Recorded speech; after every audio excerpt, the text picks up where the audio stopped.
talk about shutting the star back down for the season, but according to Barkley, don't expect that to happen. I do not agree with that idea at all. One, that's not fair to my teammates, and two, when you say running backs have so many carries, and I don't know.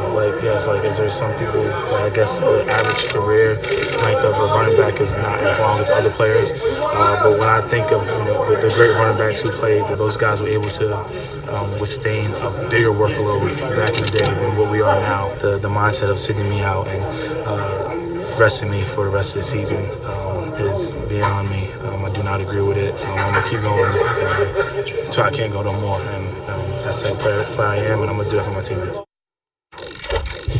I love that guy's on my team. But, Max, got to ask you this. Let's be honest. Our Giants are going nowhere. So who has more to lose if he keeps playing? Is it Saquon and his career or our Giant squad? Easily Saquon. It's his whole career. As I said, I believe he's the greatest running back prospect in the history of football. Any level. History of football, he's the number one prospect. And I think his rookie season started to bear that out right away. Think about your favorite running back. Saquon's bigger than that guy. He's stronger than that guy. He's faster than that guy. He's more elusive than that guy. Mm-hmm. He's more of a franchise quarterback personality than that guy. He works at least as hard. No one's going to outwork. He's the perfect running back prospect. And his rookie year was sensational, and that was behind a terrible offensive line. Saquon Barkley is hurt. Clearly, right now, he's hurt. How do I know this? Because he carried the ball 13 times and picked up 1 yard. Yeah. Not possible unless he's hurt. I've lived long enough to know that. I don't need to know anything else other than 13 carries, 1 yard, that man's hurt. I don't care what their game plan was. I don't care where they played. But he's never going to tell you that because he's not going to make an excuse. That's why you love the guy on your team. It's one of the million reasons you love him on your team. Now, in terms of what the Giants have to lose, yes, it's true. Gurley and Zeke and McCaffrey, they go in the top 10 nowadays, right? If you want that elite back. It's not like it used to be. You could, except that Kamara and Dalvin Cook, they're as good as any of those guys.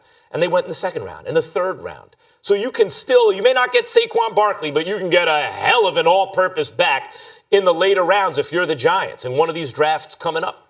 Just burn a second or third round pick. You'll get a great guy if you know what you're looking at. Saquon Barkley, this is his whole life. This is his legacy. He has a chance to be special in a way we haven't seen Barry Sanders, but 233. And you're going to risk that on a 2-8 squad? He needs to be protected from himself. It's like a fighter. I need to get back out. The corner man has to say, nah, his great uncle, Iran Barkley, great middleweight champion. No, Saquon, not this time. You live to fight another day. I don't want to see Saquon KD'd. And not on the altar of winning a championship, but on the altar of trying not to finish with the worst record in football. Get all the way out of here. Of course Saquon has more to lose.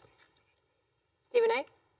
It's for the exact reasons that you mentioned that I would say the Giants have more to lose because it's their future. And the fact of the matter is they're wasting it away by utilizing this guy in this particular way.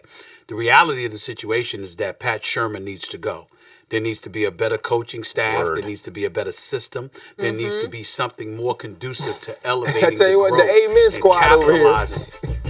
That's right, and capitalizing off the growth of Saquon Barkley. That's what needs to happen. The reason why I don't agree, I love Saquon's attitude, who played all 16 games last year. I love the fact that he feels that way. He said exactly what he was supposed to say. He feels exactly how he's supposed to feel, and I applaud it. But if I am the New York Giants and I'm going to have any kind of future in order to take care of him, it's not just about preserving him.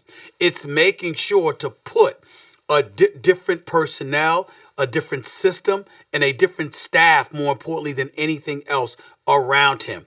They are abusing this kid. They are wasting him away. They are not appreciative of the gift that they have.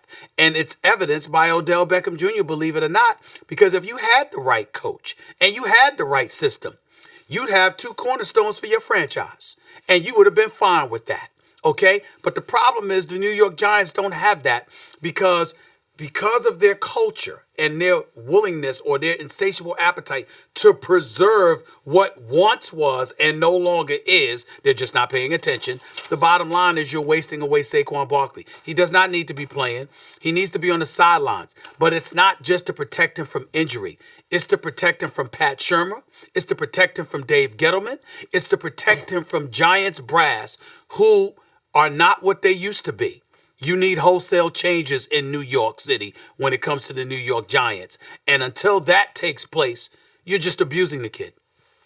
Well, it's Saquon Barkley for me, and it's not even close. And when you look at this situation, you just take the NFL for what it is. It's about replacing you. It's about tolerating you until they can replace you. And then when they replace you, they put somebody else in that jersey. And then people come to the games and they sit in the stands to cheer for that dude that's wearing 26 now because it didn't matter that you wore it before.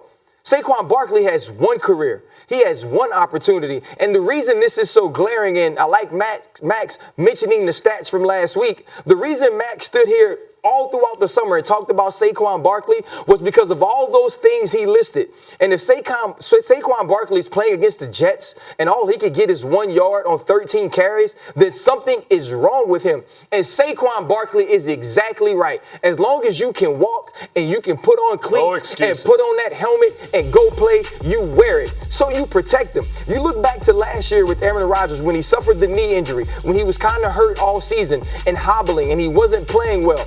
At least that team was in contention to get to the playoff. But as soon as they couldn't, he put on a coat, he put on a jacket, and he watched the last game of the season. And so they have to protect Saquon Barkley. And I get it. In football, we don't do this.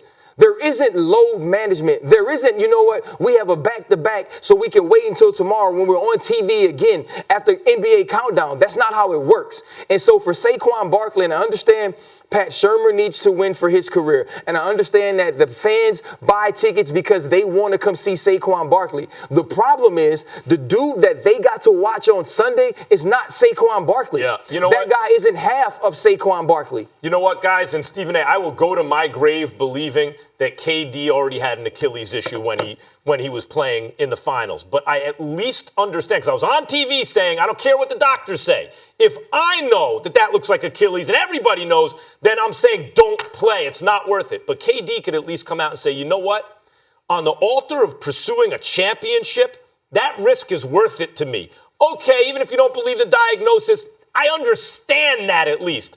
On the altar of what? You're 2-8, finishing with 4 wins instead of 3 wins. You're going to risk, because I don't care what they say, he's not physically right. I will go to my grave believing that Saquon is hurt right now. It's a lose-lose for the team and the players. Well, it is, but let's look at the teams. There's no Ben Roethlisberger in Pittsburgh. Are we talking about that team? There's no Antonio Brown there. Are we talking about that team? Yeah. There's no Cam Newton in Carolina anymore, and we're talking about that team. And so teams move on from players. Players don't get to move on and have another football career once theirs is over.